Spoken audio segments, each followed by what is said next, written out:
you've listened to the show, you know how much we enjoy talking college hoops. Steve Alford from New Mexico, John Beilein from Michigan yesterday. Michigan's opponent tonight, Northwestern. Bill Carmody will join us during the 2 o'clock hour. And a team that we've been talking a little bit about and a little bit more over the past few weeks is Wichita State. As I said on Friday, they're not good for their level. They're just good. Gregg Marshall, their head coach, joins us on the Subway Fresh Take Hotline.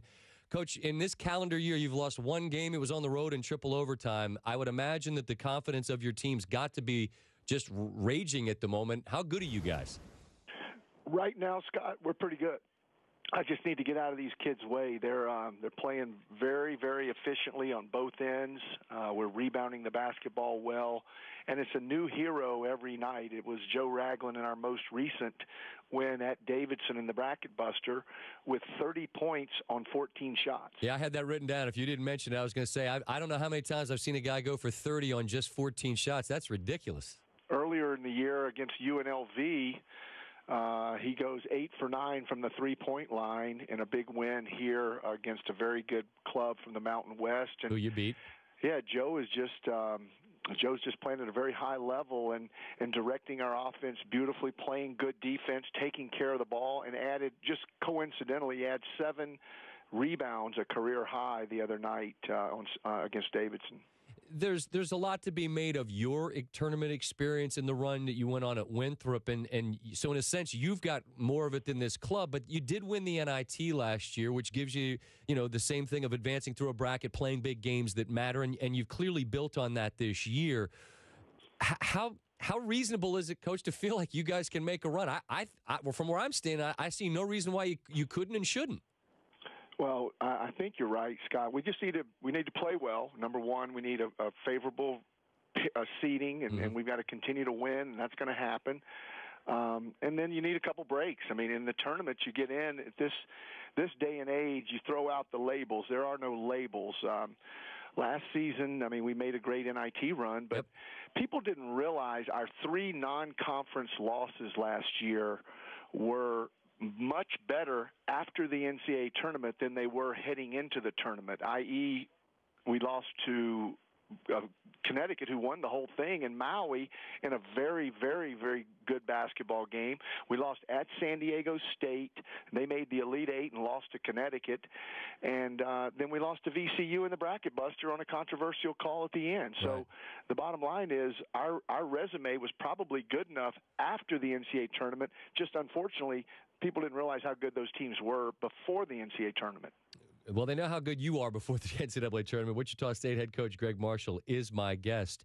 And you've got the benefit of experience. You've got, 5 seniors and a couple of juniors. And I think at the level, I mean, people talk about, mid-major, this and that. I want to hear it.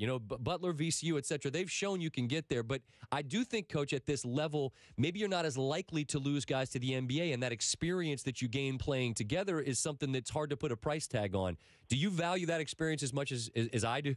That's a valid point, Scott. I'd love to have a one and done or a two and done one day, but that's just not the type players that we get. We don't generally get top 100 players, but we get guys that at the end of their career could be top 100 players because they develop.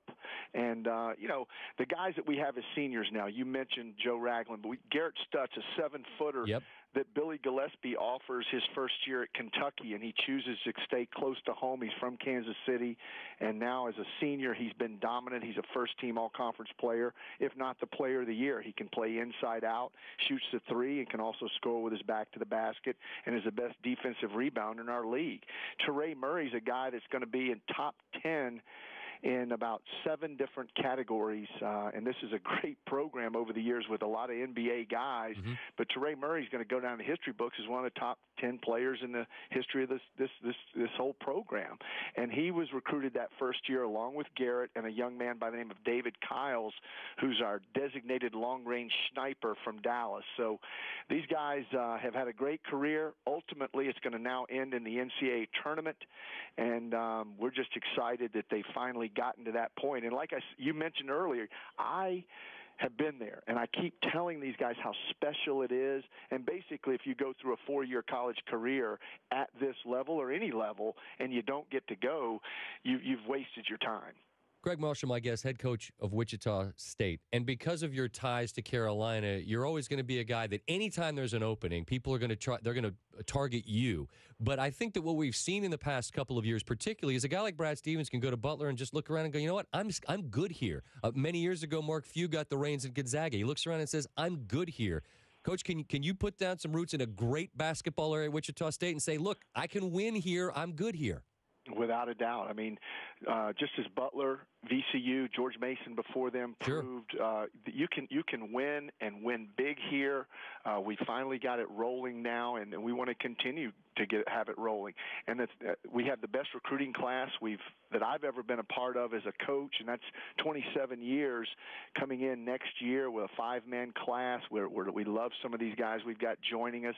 And when you're in Wichita, Kansas, you're in the center of the country. So not only can you get from one coast to the other in 2 hours, right, but we also are the air capital of the United States, if not the world, and we make all these private jets, so we can do it first class. Sell that recruiting pitch, Coach. Sell it to the nation. People are listening here on ESPN Radio. Gregg Marshall, Wichita State's my guest. And I want to close with one thought. I spoke with John Beilein yesterday at Michigan, and he talked about how after the Ohio State game, he kind of wished that he'd allowed himself a moment to look around and enjoy it more. I realize how focused you are on your conference and then your conference tournament and then the ultimate tournament. But in the middle of this real special year, do you allow yourself moments, maybe it's at practice, maybe it's on a charter on the way back home or whatever it is, just to look around and enjoy what this season has been like? I think you have to, Scott, because our profession, we enjoy the highest of highs, but also the lowest of lows. And they can come in rapid succession one after another. So you have to be able to enjoy it. Now, you don't get to the point where you're showing anyone up or rubbing it in anyone's face. That's unsportsmanlike. But the bottom line is we definitely try to enjoy with my family, with my friends, with my team, the good times, because those bad times are so difficult to swallow. I have a line that I used, and I used this last night on my radio show. Someone asked me, said, Coach, you look like you're smiling more. And I am smiling. I'm having a good time. This is an easy team to coach with a bunch of kids with great character that just work hard. I just need to get out of their way. But Saturday, after we took that private plane back from Davidson, and I was back home in Wichita at 7 o'clock with family and friends, we drank from the victory chalice. Well, you ought to, and maybe you guys will be drinking from more chalices throughout the remainder of this season. It's a special run in Wichita. As a college hoop fan, it's a blast to watch this team play. You all are really, really good. I know you know that, but a lot of folks are taking notice, so all the best the rest of the way, Coach. Thank you for you noticing, Scott. I appreciate it. Yes, sir. Gregg Marshall, our guest from Wichita State. Scott Van Pelt Show brought to you by Goodyear. From the bottom of your driveway to the top of the key, where superior performance matters, Goodyear is there. Only one basketball conference is blimp-worthy. Vote for the Goodyear Blimp to visit your championship week men's hoop games. Go to ESPN.com and search Blimp Worthy. That's a new one. They're Blimp Worthy. Their win at Creighton, which is a really tough place to play. McDermott's is a fine player out there. Maybe could be a first-team All-American. Maybe started off a little hotter and because Creighton's lost a few games, maybe a little bit of the wind out of his sails. Regardless, it's hard to go in there and play well. And Wichita State went in there and won by 21 points. That does not happen. Again, they've lost one game in 2012. It was on the road to Drake in triple overtime. This is a scary team, man. If you're from a power conference and you're a casual observer and you see them somewhere in your bracket and you get them, you better buckle up because they've got experience and they got some guys that can flat get it done at Wichita State.